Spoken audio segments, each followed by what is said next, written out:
بس بات اختتام پر لے جاتے ہوئے، اگر ہم نے اپنے بچے کو ڈاکٹر بنا دیا، وکیل بنا دیا، انجینئر بنا دیا، ٹیچر بنا دیا، پائلٹ بنا دیا، کچھ بھی بنا دیا، اور ہم نے ان کو پکا سچا مسلمان نہیں بنایا تربیت کر کے، تو ہم بھی جہنم میں جائیں گے اور اولاد بھی جہنم میں جائے گی۔ پہلے بچوں کو مسلمان بناؤ۔ حضرت یعقوب علیہ السلام کا ذکر آیا تو ایک بات یاد آئی، امام غزالی لکھتے ہیں کہ کم و بیش 50 سال تک یوسف علیہ السلام اور یعقوب علیہ السلام میں دوریاں رہی۔ 9 سال کے بچے تھے تب سے آپ کو دور کر دیا گیا، کنویں میں ڈالا گیا، بیچ دیا گیا، پھر آپ مصر چلے گئے۔ باپ بیٹے میں 50 سال تک کم و بیش دوریاں تھی۔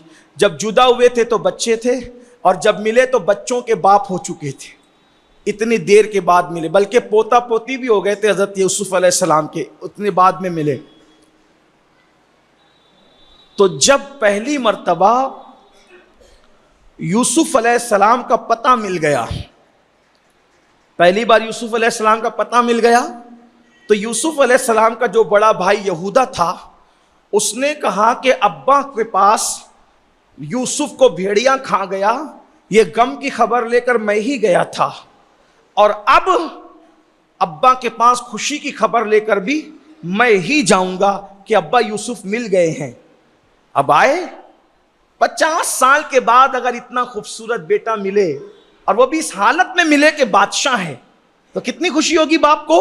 اور وہ باپ روتے روتے آنکھیں کھو دی، بینائی چلی گئی تھی، روتے روتے اتنا روئی یعقوب علیہ السلام۔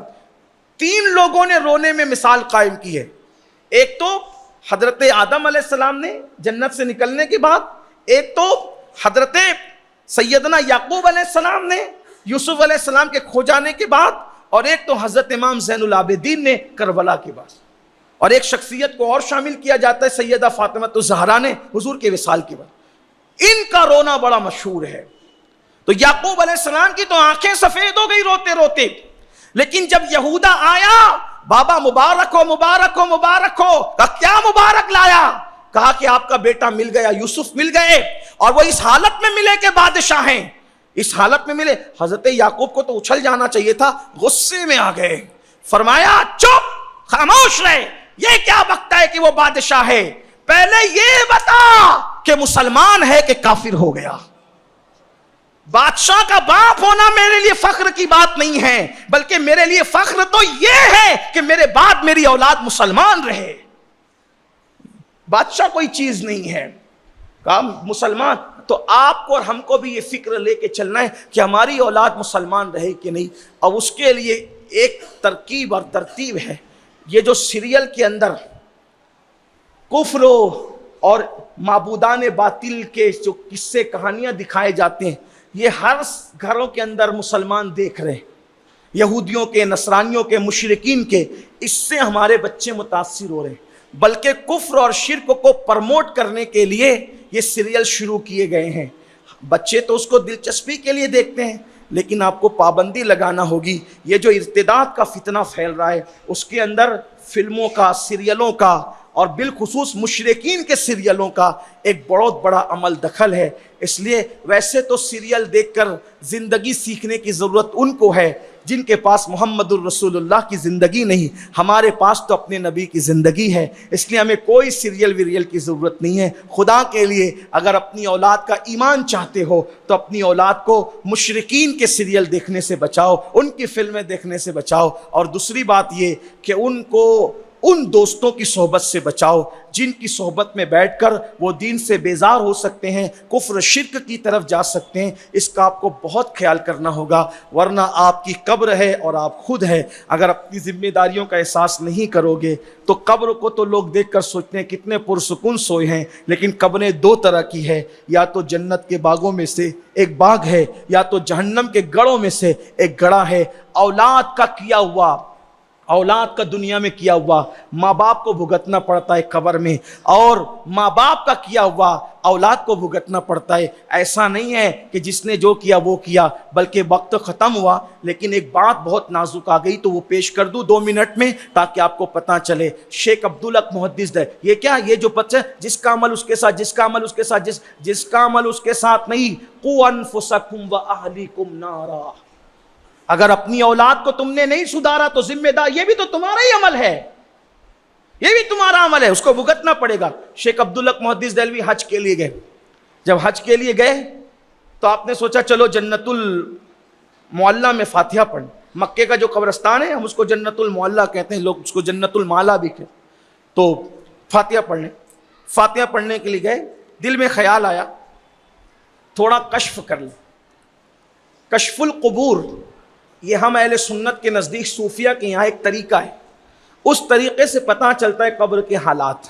اب لوگ اس کا مذاق بھی اڑاتے ہیں لیکن یہ ہے صوفیہ کے یہاں، اولیاء کے یہ طریقہ ہے، بڑا آسان بھی ہے لیکن آپ کو اس کی طرف نہیں جانا، وہ اللہ والوں کا کام، آسان سی چیز ہے، چھوٹی سی ایک کام کرنا پڑتا ہے، آپ جہاں بیٹھو گے قبر کے حالات منکشف ہوں گے، لیکن لوگ اس کا مس یوز کرتے ہیں، اسی لیے تو لوگ قبرستان میں بابا لوگ جو گھومتے رہتے ہیں نا وہ اسی کوشش میں رہتے ہیں، لیکن اس میں مار پیٹ کھا جاتے ہیں، پاگل ہو جاتے ہیں، مر جاتے ہیں، وہ وہاں تک پہنچ نہیں پاتے۔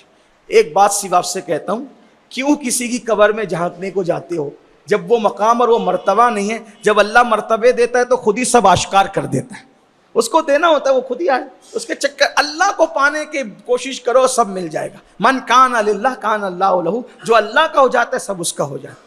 بہرحال تو آپ نے سوچا کہ چلیں تھوڑا سا ذرا کشف کر لیں، کیونکہ کعبے کے حرم کے پڑوس میں لیٹے ہوئے ہیں سب، تو جب آپ نے کشف کیا تو دیکھا کہ سب لوگ انوار میں ہیں اور باغ و بہار میں ہیں، پرسکون ہے، ایک مردہ ہے جو بڑا غمگین تھا اور صدمے سے دوچار، ارے تم حرم میں سو کر بھی بے چین ہو، تمہیں یہاں قرار نہیں ہے، تمہیں آرام نہیں قبر میں، تم بے چین ہو؟ کہا ہاں، حج کو آیا خوش نصیبی کے مر گیا، مگر بیٹا اتنا بگڑا کہ میں نے اس کی تربیت نہیں کی، اس لیے قبر میں مجھے سکون نہیں ہے، میں بے قرار اور بے چین، میری کب کی مغفرت ہو گئی ہوتی یا میں کب سے سکون پا گیا ہوتا اگر بیٹے کے غلط اعمال نہیں۔ اے عبدالحق ایک احسان کرو، کیا میرا بیٹا فلاں فلاں جگہ رہتا ہے، جا کے اس کو سمجھا دو کہ تیرے برے کرتوت کی وجہ سے تیرا باپ حج کے موقع پہ مرنے کے بعد بھی پرسکون نہیں ہے، اپنی قبر میں بے چین اور بے قرار ہے، اگر وہ غلط کام چھوڑ دے تو مجھے ابھی سکون مل جائے۔ حضرت شیخ عبدالحق محدث دہلوی نے کہا نیکی کا کام ہے، اگر میری وجہ سے کسی کو قبر میں سکون ملتا ہے تو اچھی بات۔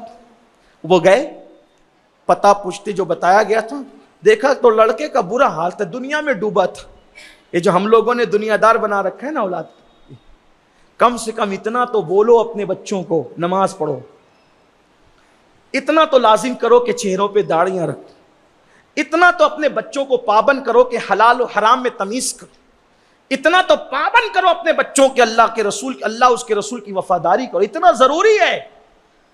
پھر چاہے لباس کوئی پہنو، میں لباس پر زیادہ تنگی نہیں کرتا کہ یہی کپڑے پہنو وہی پہنو، نہیں، لباس کچھ بھی پہنو، اس کو اللہ والا بنا دو، بس یہ اللہ والا ہے تو لباس کچھ بھی اثر نہیں کرتا، بس اتنا یاد رکھیں۔ آج ہم نے پوری طاقت لباس پہ لگا دی، لیکن حضور علیہ السلام فرماتے التقوی ہاں ہونا، تقوی یہاں ہے، پرہیزگاری یہاں ہے، وفا یہاں ہے، اللہ رب العزت کی محبت یہاں ہے، یہ دل کو بنا دو محبتوں کا گنجینہ، اور جس دل میں یار کی محبت پیدا ہوتی ہے، ہمارے بزرگوں نے لکھا حجر اسود کو سال میں 1 مرتبہ تجلی ڈالی جاتی ہے اور مومن کے دل پر 360 مرتبہ تجلی ڈالی جاتی ہے، جس میں اللہ کی محبت بس جائے اس پر 360 مرتبہ تجلی۔ سوچو تو صحیح مومن کا دل کیا چیز ہے، یہ تو ایک بڑی شان کی بات۔ بہرحال تو پہنچے، دنیا دار تھا، دنیا میں مصروف تھا، دنیا میں مگن تھا، کہا تمہارے ابا کا نام یہ تھا؟ ہاں، آپ کو کیسے پتا؟ کہا کہ میں حج کو گیا تھا اور یہ منظر میں نے دیکھا اس لیے میں یہاں آیا ہوں۔ کہا کہ کیا تمہارے ابا بے چین ہے؟ کہا کیوں؟ تمہارے کرتوت کی وجہ سے، اب تم ان کو سکون دینا چاہتے ہو؟ کہا بالکل۔ کہا توبہ کر لو۔ کہا میرے ابا کو اگر میری وجہ سے تکلیف ہے میں توبہ کرتا ہوں، لیکن آپ کو میرے گھر کچھ دن قیام کرنا ہوگا۔ جب آپ اتنی بڑی بات لے کر کے آئے حضرت تو آپ کو قیام کرنا ہوگا. رکے اسی رات اس بندے کو خواب میں دیکھا, اللہ تمہیں جزائے خیر دے, بیٹے نے کیا توبہ کی, اللہ نے مجھے سکون عطا کر دیا. اپنے ماں باپ کے دشمنوں, جیتے جی تو ستاتے رہے, اب مرنے کے بعد بھی غلط کام کر کے اپنے ماں باپ کو قبروں میں ستا رہے. کچھ لوگ آتے ہیں ہر جمعہ فاتحہ پڑھتے ہیں, میں کہا مبارک ہو پڑھو, لیکن یہ ہر جمعہ کی فاتحہ ان کو کیا سکون پہنچائے گی اگر تمہارے کرتوت اچھے نہیں ہے. اگر اپنے ماں باپ کا قبروں میں سکون دیکھنا ہے تو نماز پڑھ کے رسول اللہ کی آنکھوں کو ٹھنڈا کرو, اللہ تمہیں بھی ٹھنڈا کرے گا, تمہارے دل کو بھی ٹھنڈا کرے گا, اور تمہارے ماں باپ کی قبر میں بھی ٹھنڈک عطا فرمائے گا. اور اگر کرتوت وہی رہے تو یاد رکھنا پھر یہ رسمی فاتحہ اپنے بزرگوں کو کوئی فائدہ نہیں پہنچا سکتی. اللہ پاک ہمارے حال پہ رحم کرے. اللہ سب سے پہلے مجھے میری نسلوں کو ایمان اور سنیت پر استقامت